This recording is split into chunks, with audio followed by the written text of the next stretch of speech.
Easter and Mother's Day are right around the corner, and our customers are already looking for the perfect gifts, meals, and special offers. This is the perfect time to promote your business. When you advertise with The Observer, your message reaches the local community where it matters most. In a trusted local newspaper, on theobserver.com, in live videos, and across our social media platforms, giving your business powerful visibility. Whether you're promoting holiday specials, events, or seasonal products, The Observer helps connect your business with thousands of readers and shoppers. Make sure your business is part of our Easter and Mother's Day celebrations. Call 201-991-1600 today to reserve your spot in The Observer. Again, 201-991-1600. Hi again, everybody. It's Kevin Canessa coming to you live from the newsroom of The Observer and TheObserver.com on this, the 15th day of April in the year 2026. Sure hope you're enjoying your day today, no matter where it is you are in the country. What a beautiful summer-like day today. It is 86 degrees here in the Northeast on this date. And it's going to stay like this for a couple of more days and then go back to the 50s. So we're getting spoiled with an early summer taste, only to go right back into autumn in a couple of days. So enjoy it while it lasts. So most of you know probably that I am a day late. I did not do a broadcast yesterday. I had a few things that I had to take care of yesterday of a personal nature, so I apologize that I wasn't able to do a broadcast yesterday, but I'm here today to get you caught up on this week's newspaper and also a couple of things that happened over the last 24 hours. And you see on the screen the graphic that says deadly crash. You may recall back in January that two people were hit by a vehicle while walking along at West Hudson Park here in Harrison. And unfortunately, one of the gentlemen who was hit by a car died. And that was a really, really terrible situation that happened earlier this year. But yesterday, the Hudson County Prosecutor's Office has arrested the man that was responsible for the fatal collision. His name is Zaire Ferguson. He's 27, and he is from Carteret.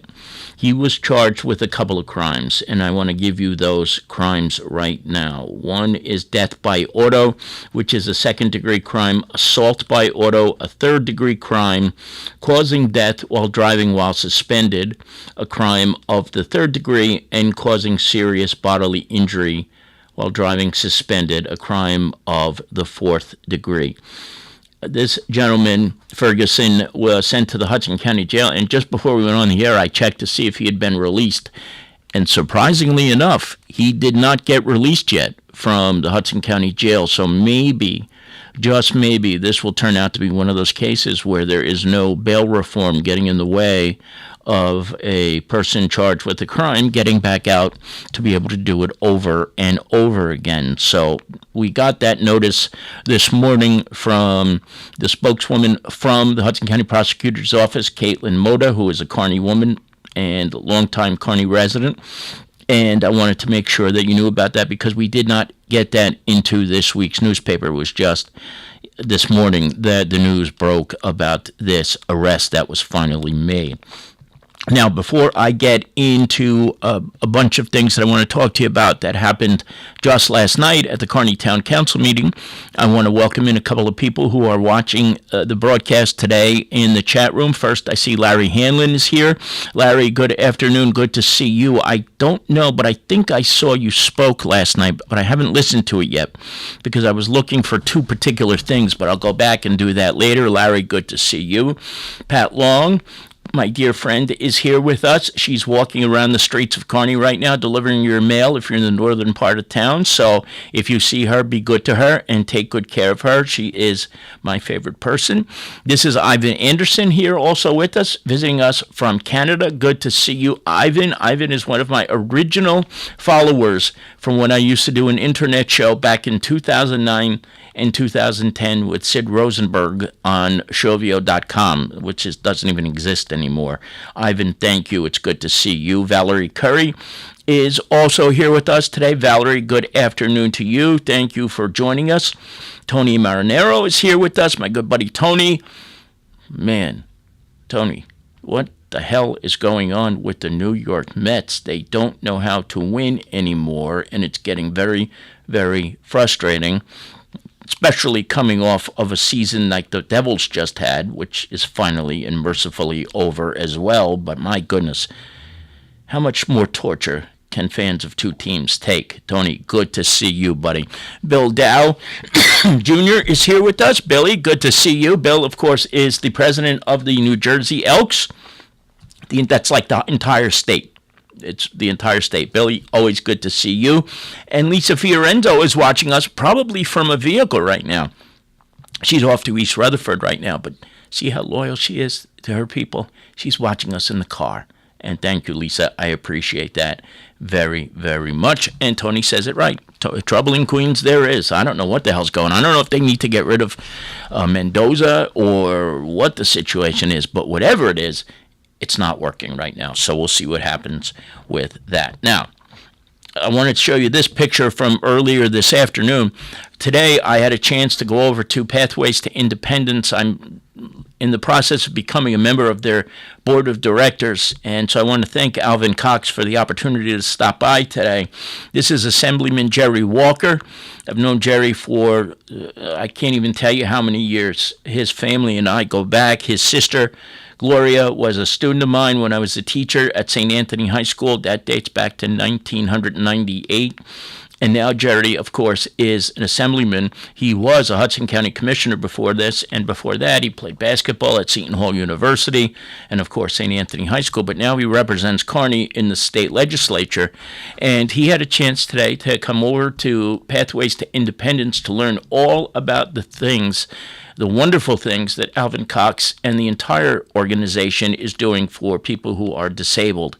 It was extraordinary to hear Alvin and some of the others who were there today explaining what's going on at Pathways, because there was a lot of things. I'm new to the group, so I'm learning a lot myself.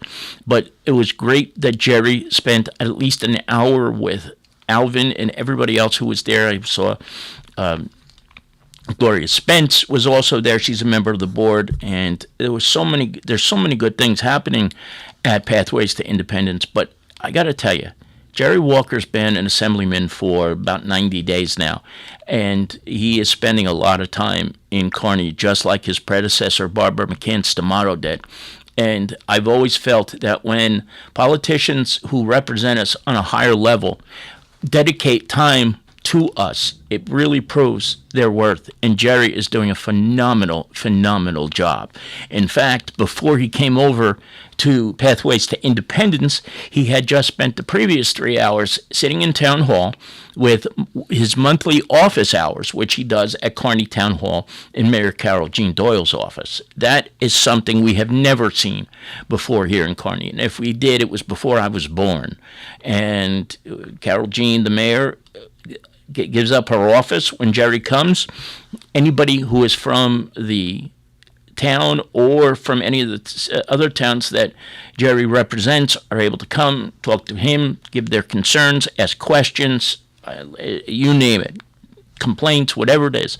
And he did spend 3 hours today at Town Hall doing that, and he did it once before, and he does it every month. So we are very, very fortunate to have Assemblyman Walker here representing us. And again, I will make it very clear, I've known Jerry for a long time, and his family and his sister especially, but I'm just trying to be as direct as I can with you. He is doing a phenomenal job in the first 3 months of his time as a member of the General Assembly in the state of New Jersey. So thank you, Jerry, for being here today.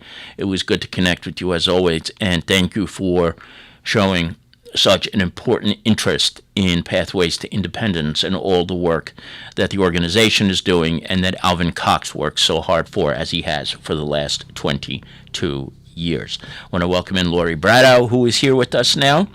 And I want to show you a couple of things first. First, this is the winner of our Easter egg hunt. It's Tara Peralta. She is from the town of Harrison. Tara, if you're seeing this, you can call the office and you can claim your $100 prize, and we will make sure you get that. But if you know who Tara is and she might not be watching right now, could you let her know, please, in case she doesn't see the paper? But it is in this week's newspaper. Thank you to all the people who submitted a contest form. This was my favorite. Somebody said there are no hidden eggs. It's an April Fool's prank because we hid the eggs on April 1st. And unfortunately, there were 8 eggs that were absolutely hidden in the newspaper that day. But this was a good, I have to give this person a shout out for it because it was a good attempt. You know, she probably didn't look through the ads at all to see if there were any eggs there, and she figured, April 1st, maybe they're doing an April Fool's prank, and there's none in there. But unfortunately for this person, there were, and you see that Tara Peralta is the winner of that contest. Now, last night, the Kearny Town Council had a meeting. And if you are a regular on social media, you are aware that over the last couple of days, going back to last weekend, there has been a lot of discussion on social media about 2 parking spaces on Midland Avenue at the corner of Elm Street in front of the Kearny Board of Education office. 2 signs were put up so that the superintendent of schools and the assistant superintendent could park their vehicles there. There was no ordinance to do this. This is what's called a courtesy spot reservation. And in the town of Kearny, there are a ton of these spread throughout the town. A couple that I can think of is the mayor's office, right, in the town hall parking lot. Scott McPhee, the chief of the police department, was mentioning that there is one on Washington Avenue by First Presbyterian Church. There are others that have been set up over the years as a courtesy to certain employees who have disabilities and who have not been able to get into the schools that they need to or not have a handicap parking spot. So these signs, when they go up, have no legal merit, but they're kind of there to allow the person who needs to use them to use those spots when they can't otherwise find a place to park. Now, a whole bunch of consternation grew out of this, okay, because there is no ordinance and there's no way that if anybody had parked in those spots that they could have been ticketed because there's no law behind it, right? And then it turned into a big issue because Flora Incarnasau, who is the superintendent of Kearny Schools, doesn't live in town. For some reason, people get really wound up when things happen to people who are town employees who don't live here. I never quite understand it. I never quite understood that. It happens so much, but you always hear, oh, well, he or she doesn't even live in Kearny, so what the hell do they care about it? Well, Flora Incarnasau, as the superintendent of Kearny Schools, has to go all over the place for her job. She has to visit the different schools on different occasions for so many reasons that I can't even begin to get into. And that's why that parking sign was put there, because she's got a lot of things that she has to do, and she has a very important role in what happens on a day-to-day basis here in the town of Kearny. That wasn't good enough for a lot of people. So people took to social media. They were complaining about the fact that she doesn't live here. They were complaining about the fact that there was no ordinance behind it. No kidding, we know that. But the thing is, these courtesy signs exist all over Kearny, and they have always existed. Now, I want to tell you a little bit about why these signs went up in the first place for the superintendent of schools. Because years ago, when the board office existed on Davis Avenue, remember that? It was part of Franklin School many, many years ago. When that was the case, the superintendent of school at that time, Patty Blood, asked the mayor for a courtesy sign. And guess what? Mayor Santos said, sure, go right ahead. You can do that. And when the office at Franklin School closed and they moved up to the new building on Midland Avenue, nothing was really done about it. But now they asked for the signs to be there. So the original permission to put these signs up were granted many years ago by former Mayor Al Santos. Again, no law behind them, no enforceable penalties for parking in those spots if you're not Flora and Carnicel, but you understand the point that I'm trying to make here. Now, at the council meeting, this became a discussion. How did this happen? Why did this happen? And at one point during the meeting on Tuesday night, which was, of course, just last night, the chief of police, Scott McPhee, was asked to get up to the microphone to explain a couple of things. And then he and Councilwoman Eileen Eckel got into a little bit of a sparring match because she made a comment, and it was pretty obvious what she said. And the chief just wanted to confirm, like, did I hear what you just said? And then she said, no, she didn't say that. And she denied saying the words that she had said 3 seconds earlier. I'm going to play this for you because the beauty of when there is a he said and she said type of argument, that when video exists, the proof is right there. So I want you to take a look at this. This was from just last night when Scott McPhee, the chief of police, got up to the microphone to talk about the signs that were put up for the superintendent of school, and then the reaction that Eileen Eckel, the 3rd Ward councilwoman, had after she had heard what Scott McPhee had to say. Take a look at this. There's plenty of places in town that aren't covered by ordinance where there's signs. Yeah, but there's also other places where people would like to have a sign in front of their building that says, I was just "I going to do say park that there." this is part of a bigger problem. The owner of the pet store right there, she wanted a spot just for her so her customers could come and go at freedom. We have 2 businesses on Kearny Avenue that wanted a delivery spot. Just for them, they wanted 2 spots. So if we start doing this by ordinance, we're going to have everyone on Woodland Avenue, every business will want something, a spot for them. We'll have that on Kearny Avenue. We've already had those requests. They want 2 spots so they can have trucks come and deliver. Just 1 spot doesn't work. I don't disagree at all. All I'm saying is that they're going to say, well, how come this, how did this Well, now building get you this? heard the history. Well, I think there's a difference when it's a own building that serves the community. Like I said, that does. I mean, the pastor, the First Presbyterian Church has a spot on Washington Avenue.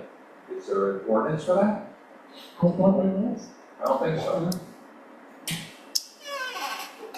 Was there an ordinance when the superintendent had a spot on Devon Street? Was there a driveway? I thought he parked in the driveway. I'm pretty Board sure he office did. was there, there's a spot on Devon Street. I'm just, Curtis, There was a spot on Davis Avenue for the superintendent. I think when things pop Whether up, the superintendent lives in town, which has become the issue on social media, or not, it's neither here nor there. that's not an issue for me, nor did I even know that. But I think when things pop up and they don't know where they came from, and it seems like it's specifically focused to provide some kind of a special service for somebody, people have something to say about it. So you're saying that somebody could provide it for? Excuse me? You said somebody. Wasn't done. That's not, no. Please don't put words in my mouth. No, you said I'm somebody. certainly not pointing my finger at the superintendent or any particular employee of You the said Department somebody, that's why I'm Board of asking. Education. I don't know. Did you hear that? It was pretty clear to me. Somebody had the signs put there. She said it, then denied she said it 2 seconds later and said to the chief, don't put words in my mouth. Well, guess what? He wasn't putting any words into your mouth because that did not happen. That didn't happen at all. What he said is exactly what went down at that moment. The implication that I see was that she was saying, like, it was a favor done for the superintendent or somebody like Mark Bursino or Alecki, who all work in the board office. I don't understand why people think that they can say things and then 2 seconds later say, I never said that. That is like, I am so sick of that happening. I mean, we see it every single day of our lives on television now. That some politician gets up to the camera, says something, and then 5 minutes later says, no, I didn't say that. When you know they did, there's video evidence and proof of it. So I wanted to show that to you because I thought it was very unfair of the pushback that was given to Chief Scott McPhee, who doesn't have a bad bone in his body. He really doesn't. And the simple fact of the matter is that if somebody's going to accuse him of putting words into their mouth, at least know what you said, for the love of God. Okay? You know, I'm not perfect, and you all know that. After I had a minor stroke in 2023, there's plenty of times when I come on this air and say things that are outlandish, like the years. Sometimes I will say 2023, no, even though it's 2026. But I would never say I didn't say that if I didn't. You know, like when I say the date wrong, I'll come back and say, well, I did it again. I said the wrong date, but I would never deny that I said it when there's video evidence right there. But that's what she did. That's what she did. So there's that.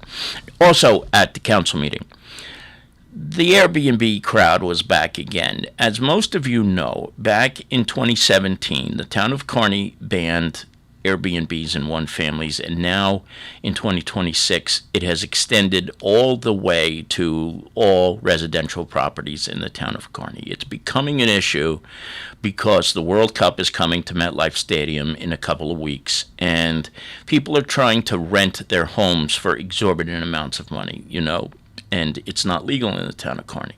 So Melanie Ryan, who is also the deputy mayor of Kearny, got up to the microphone last night and she made a couple of comments, and I don't think anybody, including myself, could have explained to her the rules and things behind Airbnbs and how they operate and why things are the way they are than she did at the meeting last night. So rather than me sit here and try to explain this to you, I'm going to show this to you. But there was also a moment at the very end of her comments that took me off guard.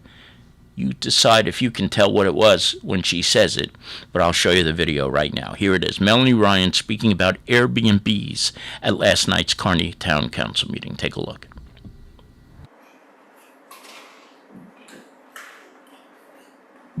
I have a lot of things I wanted to talk about, but I want to start with some of the misinformation. It is very possible that the people that are here tonight are responsible property owners and they don't have a problem. They shouldn't have a problem. We fought since 2007 to get the Airbnbs banned. In 2010, we got it, the first one family's banned, which only affected a certain percentage. Some of the misconceptions or misinformation that was given tonight was, one of the things was somebody suggested that any apartment that has 2 or more bedrooms should have to have 2 parking spaces. Well, current law is that every residential unit has to have a minimum of 1.8 parking spaces, so that already exists. So having to write an ordinance for that makes no sense. As far as notifying 10 or 15 residents around them of their contact information, there is a change of use between living next door to a 2-family house where it's the same 4 people, 8 people every day that you see, and having a hotel next to you. There is nobody in town that bought a house with a hotel next door to them. If you have a change in use under the zoning laws, you have to notify all of the residents within a 200-foot radius of that location. That was not done. These were pushed on us with little to no thought. 250 residents that want to have a business. Even if it's a husband and wife, you're talking 500 people. We have 41,000 people in town. 32,000 of them that are over the age of 18, according to the state of New Jersey. That means that less than 3% of the population wants something. Everything that you do costs you something. I hate to disagree with Mr., I'm gonna call him Schwab because I can't pronounce his last name, sorry. He made the comment about $700. I think that that's a little bit misconstrued in a certain fact that right now we get $8.2 million from the tax sharing. The amount that we collect in property taxes, not our full budget, but what's physically connected to our property taxes is 41 million. 8 million is about 20%. If you're paying $16,000, we lose that 8 million, your bill goes up 20%. That's gonna cost you $3,200, not $700. So the 700 is really kind of offsetting.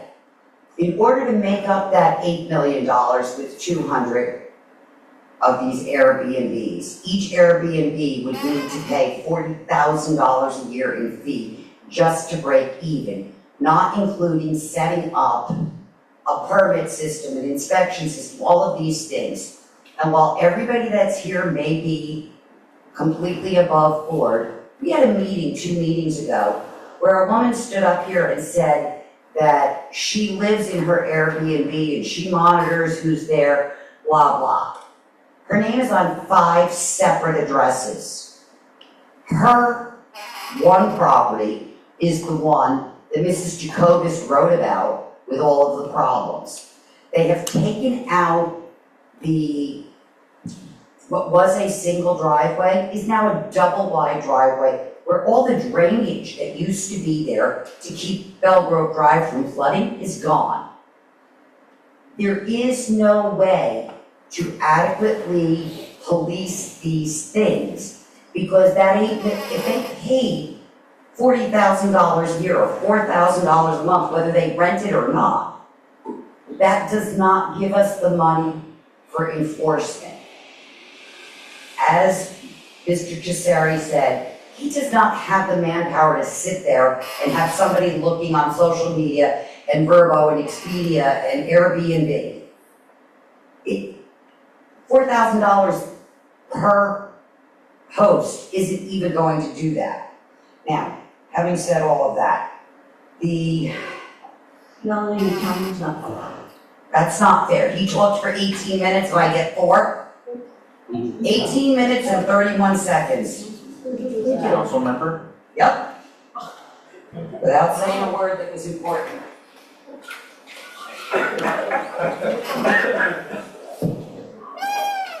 Are there any other speakers? So what Melanie said in the course of that 4 minutes and 43 seconds when she lost her opportunity to speak was very clear. There's just no benefit really to these things. And it also led into another discussion that I want to just briefly touch upon. A couple of meetings ago, the town council voted with a simple majority of votes to reduce the time allowed for residents to speak from 10 minutes to 5 minutes. And what she was upset about was that Councilman Theodoropoulos, she timed everybody, had spoken for 18 minutes, and she got shut up at 5-minute mark. And, he said, well, I'm a member of the council. She said, yeah, but you didn't say anything important during that time. And she was talking about an important thing that's affecting a lot of people. There were a lot of people at the meeting at the time. I have to join her in that, and anybody who is against the 5-minute rule, it was one of the bigger mistakes that I think was made in the year 2026. This is not the time to be limiting people from speaking. It's not. It is not. Not with everything that's going on in the United States of America right now, with all the difficulties and issues that we're all facing on a daily basis. Knocking that time down from 10 minutes to 5 minutes may have had a purpose. I don't know why, but it's just for somebody like Melanie or other residents who have to get up to the microphone to speak, 5 minutes is a blip. And when those elected officials sometimes get up there and speak for 20 or more minutes, it's inherently unfair. I think it was the biggest mistake that was made so far in 2026, and I hope at some point in the coming months that they will reconsider that 5 minutes is simply not enough time to speak. Now, other towns do it that way. They limit their residents from speaking, but it's always been 10 here. And very rarely do people go over that allotment. And I just think that, she had a lot of other points that I think she wanted to bring up about the Airbnbs and a couple of other things, and she was only able to speak on one topic. That's not good enough. And I hope the council will do better in the coming months and reconsider what that was that they did. It's not enough time. Now, I just want you to take a look at this here. This is this week's newspaper, but this front page photo that Lisa took was beautiful. It's over at Memorial Park number 1 in Nutley. She just happened to go over there the other day, and she got some great springtime photos. And, with the cherry blossoms blooming now, we're going to go over, I think, later this week and take some photos of the Branch Brook Park, which she does every year, but I wanted to just give you a chance to see this. And don't forget, the newspapers are on the stands already, so you can go through this week's edition and see all the other things that we have in this week's edition of the Observer, including 3 sports stories, an athlete of the week, and also 2 pages of classified. So if you're looking for an apartment or anything of that nature, you will find it all there. Okay, that's going to do it for now. I want to thank some people first before I get off the air. I didn't get a chance to say hello to everybody. Eileen Matthey is here with us. James Kaludi, who used to be my colleague here at The Observer. He was a part-time writer. James, good to see you. Henry Atwell, nice to see you as well. And everybody else I already greeted, thank you for being here today. And to those of you who are in the background, I know there's a good number of you right here now. Thank you very much for watching the program 24 or 25 hours later than usual. So from the newsroom of The Observer and TheObserver.com, it's Kevin Canessa. I'm signing off for now. We will hope to see you back here again very, very soon. Take care, everybody. Enjoy this beautiful weather. Bye-bye.